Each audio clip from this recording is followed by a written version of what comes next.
Hey, what's going on, everybody? Welcome back to another Core Keeper video. In this video, we're going to break down 10 things that you should do with your base that'll definitely help you out playing the game.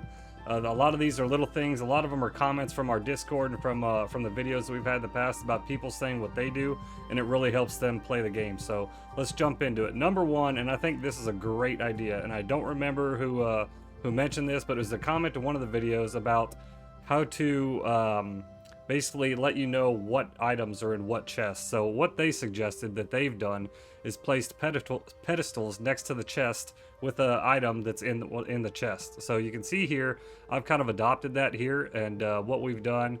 So I've got all these chests with a ton of jewelry, weapons, armor, tools, offhand items, bags, and all that stuff.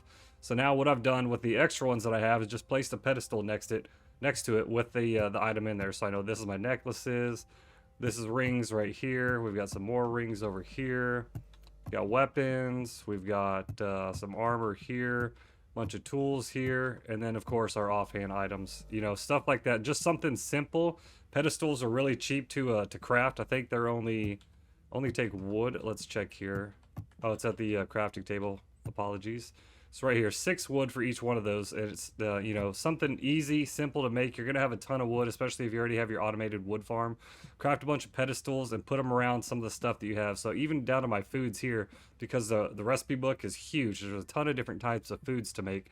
And I always got confused about where I put stuff. So now I can just easily know exactly where I have my stuff at. So that's a huge tip, and I think it's an amazing thing just to do until we do get a way to customize our chest to know what's in what. That's a really great idea. So let's go ahead and jump to the next one. So with the one of the things here with the repair table, now there's been a lot of hot topic discussion about the repair costs, everything like that. They did come out with a patch to the patch about changing the repair costs, so it's a lot cheaper now, and you don't have some random items required to repair that stuff.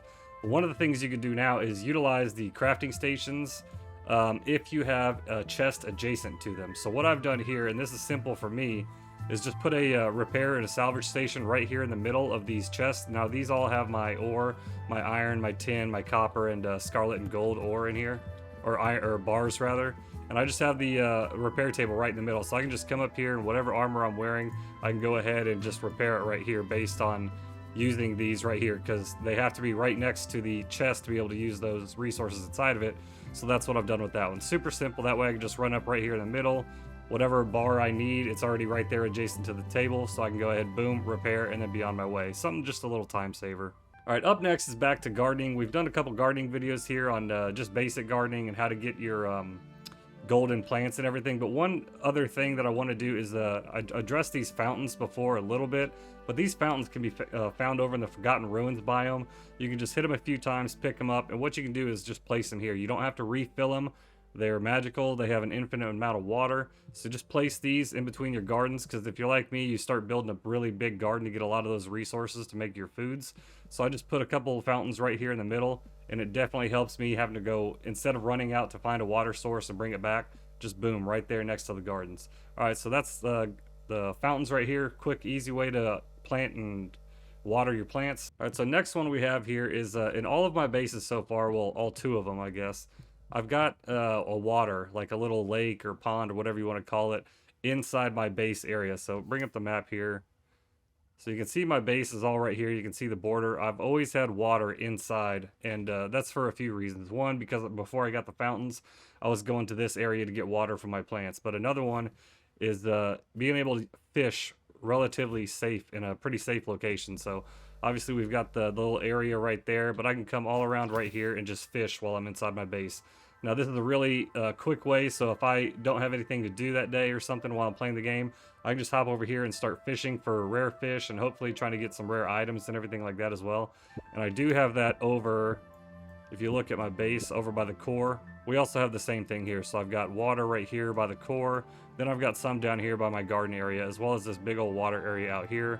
We've got a little water village over here, and then we've got water up here as well for the other little village that I have there. So that's just something, if you really want to just hang out and play the game, relax a little bit, do some fishing, get yourself a little water source inside the inside your base there. All right, so another thing too with the water is I've always put a barrier of water around my base as well. So this is definitely helpful, especially in the wilderness area where mobs seemingly spawn right on top of you. So putting up this water barrier, and then for this one too, I also put walls up on the outside aside from the little holes just to get some light out there, because the little hunter cavelings will spawn in the grass and they'll be able to shoot you. So if you see this guy over here, that's why I've got these walls here. They can't shoot through the walls. And I had fences up before, but it's also a way to keep these the farmers away from getting into my base. And we'll go more on that here in a second, but having water around your base is a really good tool to do, or tool to use as another form of defense against some of the mobs that'll come in. All right, so up next, the mob farms. So the mob farms, everybody's done videos on the mob farms. I haven't done it because it's already been done a lot, and at this point in the game, it's a little too late. But we have our mold ground, we have our orange slime, we have our purple poison slime, and we also have the larva ground here. So these are super useful, not only for gaining resources, but you can get your poison slime, you can get your fiber, you can get your seeds. You're also going to get valuables, ancient coins, the bones right here. But another thing you can do is if you're hanging around your base and these mobs are spawning, you can go ahead and use these mobs to work on your melee and range skills. So we don't have any here, unfortunately, right now, but the infected cavelings will spawn up, and I can just sit here and shoot them with my blowpipe over and over while they're spawning, and just increase my range skill points, or I could break down the fence, go inside, and start attacking with the rune song, and just increase my melee right there. That way, I'm inside my base. It's a relatively safe location to sit there and increase your skill points. So super useful. Again, they're not only just for resources, you can utilize the mobs themselves to increase those skill points. All right, so let's go ahead and jump to the next one. All right, so up next, you can see my ground here in the wilderness base, and a lot of this is going to be focused on my base over here. You can see the ground is different. It's a darker color green, and that's because I've used a hoe to till all this area around my base. Now, that's not to plant more plants. That's not to, have a huge farm with my base in the middle of it.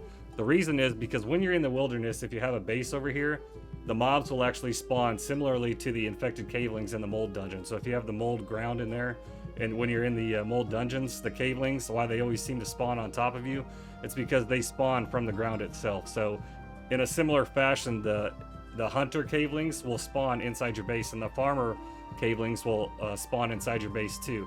So I've done that where I took the hoe and just tilled the entire area around my base, and ever since I've done that, I don't have any of them spawning inside my base. So you can either till the ground, or you can cover the ground up with floor pieces, or anything else, anything that you're going to put over the ground. We see over here I have the railways over the untilled ground, but there's no mobs that are going to spawn under that. They can't spawn when there's something already covering it.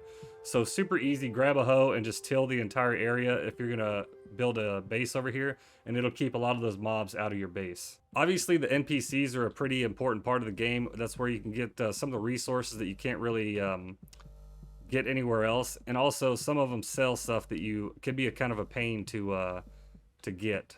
See where this guy's running around at. So if you're going to start farming the bosses, you're going to want to, he's hanging out right in the middle of the mold. You're going to want to have this guy in your base. He's going to be able to sell you the summoning idols for Glurch, Ivy, Gorm, and the Hive Mother, as well as selling you ancient gemstones, mechanical parts, the rune parchment if you haven't got the rune song yet. He'll sell you the flintlock musket, iron chunk necklace, and as caveling bread as well. Now, how to get this guy over to your other base if you've already had one base, it's really simple. In the same way that you tried to get him in your first base, all you have to do is build a little room here and take his the little idol that comes along with him, place it in a room in your new base, and then give it some time, and then he'll go ahead and make his way over here. So for the Glurch NPC and for this individual here, that's what you'll have to do. The other one that gives you the location of the wilderness and Azios's scanner, you can just pick up his piece. You can go ahead and knock this down with the pickaxe or whatever you're using. You'll be able to pick it up and then just put it where you want.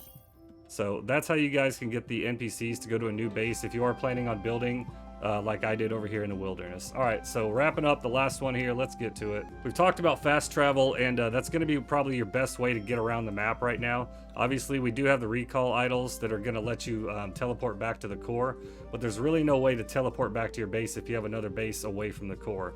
So until we get some form of teleportation or something like that that will allow us to teleport back to a base or something like that, your best bet is going to be the minecarts and the railways. Now, I did a video about this showcasing the fast travel, but to get back and forth to your base, this is going to be your best bet right here.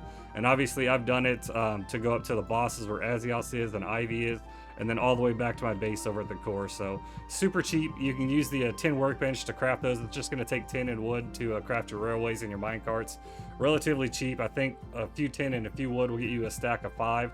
So go ahead and build a bunch of those up and then go from there. So that's all we got for this video, guys. There's 10 tips on some base building ideas that you might want to implement that'll definitely help you out. So make sure you like, comment, subscribe if you haven't already. Love to have you join the community. Link in the description to join the Discord. We talk about all things Core Keeper. We're talking about rare items, rare finds, rare stuff in the game, bosses, base build ideas like this, and everything else that Core Keeper has to offer. So that being said, take care of yourself, everyone. Take care of each other. And as always, stay original, my friends. We'll catch you in the next video. Later.